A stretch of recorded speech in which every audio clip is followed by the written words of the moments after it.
दोस्तों, हमारे गार्डन में लगे पौधों पर अक्सर अनेक प्रकार के कीड़ों का अटैक होता रहता है। जैसे व्हाइट माइट्स है, स्पाइडर माइट्स है, फिट्स है, मीलीबग है और इस तरीके के बहुत सारे कीट होते हैं जो हमारे पौधों को नुकसान पहुंचाते हैं और हमारे गार्डन में लगे पौधों पर इनका अटैक होता रहता है। इनमें से मीलीबग एक बहुत ही खतरनाक कीड़ा है। जब ये पौधों पर लग जाता है तो उनका रस चूस लेता है और हमारे पौधे खराब होने लगते हैं, सूखने लगते हैं या किसी कंडीशन में हमारे पौधे मर भी सकते हैं। तो दोस्तों, मिलीबग का अटैक हमारे गुड़हल के पौधे पर भी बहुत होता है, लेकिन दोस्तों घबराने की आवश्यकता नहीं है। अगर सही समय पर सही ट्रीटमेंट कर लिया जाए तो मिलीबग को खत्म किया जा सकता है। गुड़हल के पौधे से एकदम 1 मिनट में ही मिलीबग को हम हटा सकते हैं। तो दोस्तों, किस तरीके से गुड़हल के पौधे से हम मिलीबग को खत्म करें और किस तरीके से गुड़हल के पौधे की देखभाल करें कि ढेर सारी फ्लावरिंग पा सकें, सारी जानकारी मिलेगी इस वीडियो में। तो प्लीज़ वीडियो पर अंत तक बने रहें और अगर पसंद आए तो ज़्यादा से ज़्यादा शेयर करें, लाइक करें और चैनल को अभी तक सब्सक्राइब नहीं किया है तो प्लीज़ चैनल को भी सब्सक्राइब करके बेल आइकन को प्रेस कर दें ताकि सारे अपडेट्स आपको मिलते रहें। नमस्कार दोस्तों, स्वागत है मेरे YouTube channel love with nature में। दोस्तों, गुड़हल एक ऐसा पौधा है जो हर किसी के गार्डन में देखने को आपको मिल जाएगा। इसकी कई वैरायटीज आती हैं, आप भी जानते होंगे। हाइब्रिड गुड़हल भी होता है और देसी गुड़हल भी होता है। जो आप देख पा रहे हैं मेरा देसी गुड़हल है और इसमें भी देख पा रहे हैं कि मिलीबग का अटैक हो चुका है। दोस्तों, सबसे पहले तो मैं आपको ये बता दूं कि मिलीबग का अटैक होता क्यों है। मिलीबग के ऊपर जो लिसलिसा पदार्थ होता है, जो झिल्ली होती है, इसको चींटियां खाती हैं, चींटियों को आकर्षित करता है। इसीलिए चींटियां मिलीबग को लाती हैं और हमारे गार्डन में लगे पौधों पर रखती हैं। दोस्तों, पौधों से चींटियों को हटाने का एक सबसे अच्छा विकल्प है, यह है कपूर। 5 ग्राम कपूर आप 1 लीटर पानी में घोलकर अपने पौधों पर छिड़क देंगे तो चींटियां 1 मिनट में गायब हो जाएंगी, क्योंकि चींटियों को कपूर की स्मेल बिल्कुल भी पसंद नहीं है और ये कपूर से बहुत दूर भागती हैं। तो जब तक इसकी स्मेल रहेगी तब तक चींटियां वापस नहीं आएंगी, लेकिन दोबारा फिर चींटियां इस पर आ जाएंगी। इसके लिए आपको क्या करना है कि गमले के किनारे किनारे इसमें इस तरीके से एक लक्ष्मण रेखा जो मार्केट से मिलती है आती है, ये स्टिक में होती है इस तरीके से, तो इसको अगर आप एक लाइन 2 लाइन ऐसे खींच देंगे तो फिर चींटियां गमले पर चढ़ नहीं पाएंगी। जब गमले पर नहीं चढ़ेंगी तो फिर ये पौधों पर नहीं आ पाएंगी। लक्ष्मण रेखा से भी चींटियां भागती हैं, इसको पार नहीं कर पाती। दोस्तों, मिलीबग को खत्म करने के लिए कई घरेलू कीटनाशक बनाए जाते हैं, तो बाजार से लाने की कोई आवश्यकता नहीं है। जो घरेलू कीटनाशक हैं बहुत ही पावरफुल हैं, बहुत सक्सेसफुल होते हैं। मैं तो यही छिड़कती हूँ अपने पौधों पर। सबसे ज़्यादा अच्छा होता है नीम की पत्तियों से बना कीटनाशक। ये बहुत ही परफेक्ट होता है, क्योंकि जब हम नीम की पत्तियों से बना कीटनाशक अपने पौधों पर छिड़कते हैं तो मैंने देखा है कम से कम 1 महीने तक तो फिर दोबारा ना मिलीबग आते हैं ना चींटियाँ ही आती हैं, क्योंकि इसकी स्मेल चींटियों को भी नहीं पसंद है और मिलीबग को भी नहीं पसंद है। और तमाम ऐसे कीड़े होते हैं जिनको नीम की पत्तियों की स्मेल बिल्कुल भी अच्छी नहीं लगती, तो कीड़े पास में भी नहीं आते हैं। जैसा कि आप जानते हैं कि नीम की पत्तियों में बहुत सारे गुण पाए जाते हैं, antibacterial, anti fungal, anti inflammatory गुण। तो इस तरीके से ये बहुत ही अच्छी है, बहुत ही काम की है। इसके लिए आप इन पत्तियों को लेकर के बॉयल भी कर सकते हैं। जैसे 1 लीटर पानी में आप 3-4 मुट्ठी धो करके अच्छी साफ पत्तियां डाल करके खौला लीजिए। जब ये पानी खूब तरीके से खौल जाए, इस तरीके से कलर इसका अगर पीला हो जाए थोड़ा सा, तब इसको आप पत्तियां निकाल दीजिए और इसको आप किसी भी बोतल में भरकर रख लीजिए। जब भी आपको आवश्यकता पड़े ये स्प्रे बोतल में भरकर आप अपने पौधों पर छिड़कें। इससे चींटियां भी भाग जाएंगी और कीड़े भी नहीं लगेंगे। दूसरा तरीका ये है कि नीम की पत्तियों को आप ले आएं और ठीक ठीक तरीके से उसको धो लें, क्योंकि उसमें जो धूल मिट्टी लगी रहती है वो साफ करना बहुत ही आवश्यक है। इसको धोने के बाद आप मिक्सर में इस पत्ती को पीस लें, थोड़ा सा पानी डालकर इन पत्तियों को पीस लें तो ये एक पेस्ट टाइप का हो जाएगा। फिर इसको महीन कपड़े से, कॉटन के कपड़े से इस तरीके से छान लें।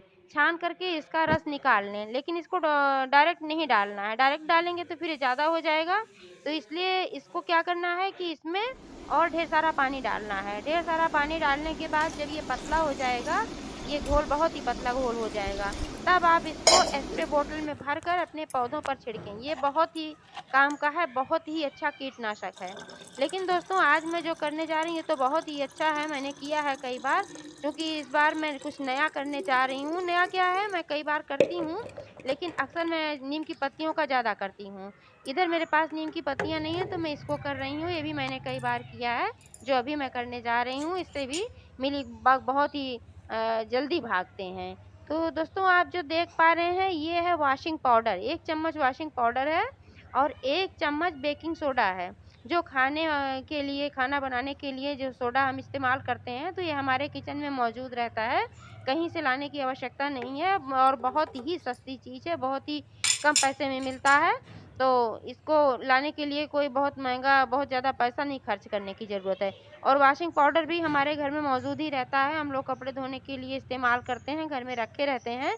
तो ये 1 चम्मच वॉशिंग पाउडर, 1 चम्मच बेकिंग सोडा, इन दोनों को ऐसे स्प्रे बॉटल में 1 लीटर पानी मैंने डाल रखा हुआ है और इसमें फिर इसको डाल कर के अच्छे से इसको मिला लेना है। मिलाने के बाद फिर जहाँ-जहाँ पर मिलीबग का अटैक हुआ है, आप देख पा रहे हैं जहाँ पर हुआ है, वहाँ पर स्प्रे करते ही 1 मिनट में ये ख़त्म हो जाएँगे। ऐसा क्यों? क्योंकि इसमें जो बेकिंग सोडा होता है इसमें और ये वॉशिंग पाउडर जो होता है इसमें ऐसे तत्व पाए जाते हैं जो इसके ऊपर ये झिल्ली टाइप का होता है, लिसलिसा पदार्थ होता है, झिल्ली टाइप का जो होता है, इस ये सर्फ़ के इसके वॉशिंग पाउडर के इस्तेमाल से डिस्ट्रॉय हो जाता है। तो यही इसका आवरण ही इसका जीवन रक्षक है। जब ये डिस्ट्रॉय हो जाएगा तो फिर ये अपने आप मर जाएँगे। इसलिए मिलीबग को हटाना है तो इसको इस्तेमाल आप कर सकते हैं। आपने देखा था कि कोरोना वायरस जब आया था ये जबकि ये बहुत ही पावरफुल वायरस था, बहुत ही खतरनाक था, लेकिन वॉशिंग पाउडर से ही इसका भी वो किया जाता था क्योंकि इसमें भी यही होता था कि उसके ऊपर जो आवरण होता है कोरोना वायरस के, तो जब वॉशिंग पाउडर के संपर्क में आता है तो वो नष्ट हो जाता है। जब वो नष्ट हो जाता है तो फिर वायरस भी खत्म हो जाता है। इन सब जो कीट होते हैं, ये तरीके के कीट जो होते हैं, वायरस है इस तरीके के, तो इन सब के ऊपर जो आवरण होता है इसको नष्ट करना आवश्यक होता है। जब ये नष्ट हो जाता है तो फिर अपने आप ये कीड़े नष्ट हो जाते हैं। तो ऐसे ही मिलीबग के ऊपर जो आवरण होता है वॉशिंग पाउडर से और ये बेकिंग सोडा मिलाकर जब हम स्प्रे करेंगे तो ये नष्ट हो जाता है और फिर ये मिलीबग भी खत्म हो जाते हैं। लेकिन दोस्तों एक बार करने से ही काम नहीं चलेगा। एक बार मैंने देखिए कर दिया है लेकिन कहीं न कहीं थोड़े बहुत ज़रूर बचे होंगे।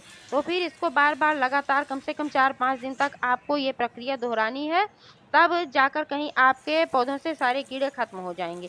क्योंकि अभी तो आप देख रहे हैं कि कितने सारे कीड़े यहाँ लगे हुए थे, जैसे मैंने स्प्रे किया, तुरंत सारे कीड़े देखिए खत्म हो गए हैं। वैसे भी आपको अपने पौधे की अक्सर सादे पानी से भी धुलाई करते रहना चाहिए और कहीं भी ज़रा-सा भी सफ़ेद दिखे थोड़ा-सा भी, तब आप इसको ध्यान से देखें कहीं मिलीबग तो नहीं है, क्योंकि मिलीबग अगर तुरंत साफ कर दिया जाएगा, जल्दी हटा दिया जाएगा, ज़्यादा नहीं फैलने पाएगा, तो ये जल्दी ही खत्म होगा। ज़्यादा फैल जाएगा तो खत्म होने में ज़्यादा टाइम भी लगेगा और आपके पौधों का रस भी चूस लेगा।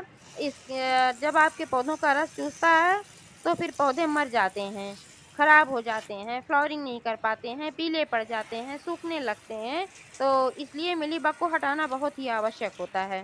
दोस्तों आप देख पा रहे हैं कि मेरा गुड़हल कितना अच्छी तरीके से फ्लावरिंग कर रहा है, इसमें कलियाँ भी बहुत सारी बन रही हैं सब। लेकिन अभी ये मीलीबग आ गया है, अगर मैं इसको ना हटाती तो फिर मेरा पौधा खराब हो जाता।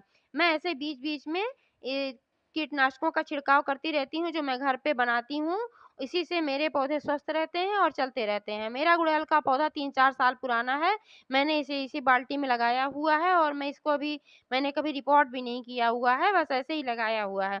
बस मैं कभी-कभी इसकी थोड़ी-सी ऊपर की मिट्टी निकाल देती हूँ और इसमें गोबर की खाद डाल देती हूँ। क्योंकि गोबर की खाद गुड़हल के लिए एक परफेक्ट खाद है, बहुत ही अच्छी खाद है। इसको डालने से हमारे गुड़हल के पौधे में ढेर सारी फ्लावरिंग होती है और हमारा पौधा हरा-भरा बना रहता है। क्योंकि गोबर में नाइट्रोजन वगैरह भरपूर मात्रा में मिलता है, फास्फोरस मिलता है, तो ये हमारे पौधों को हरा-भरा बनाए रखने के लिए, फ्लावरिंग के लिए बहुत ही अच्छा होता है। तो आप भी अपने पौधे में गोबर की खाद डालें।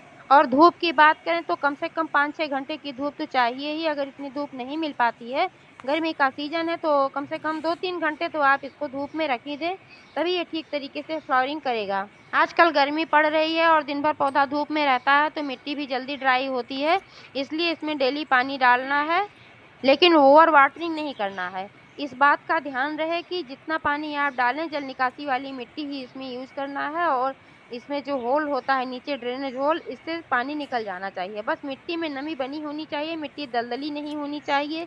गमले में जल भराव नहीं होना चाहिए, अन्यथा पौधा खराब हो जाता है, जड़ें सड़ने लगती हैं।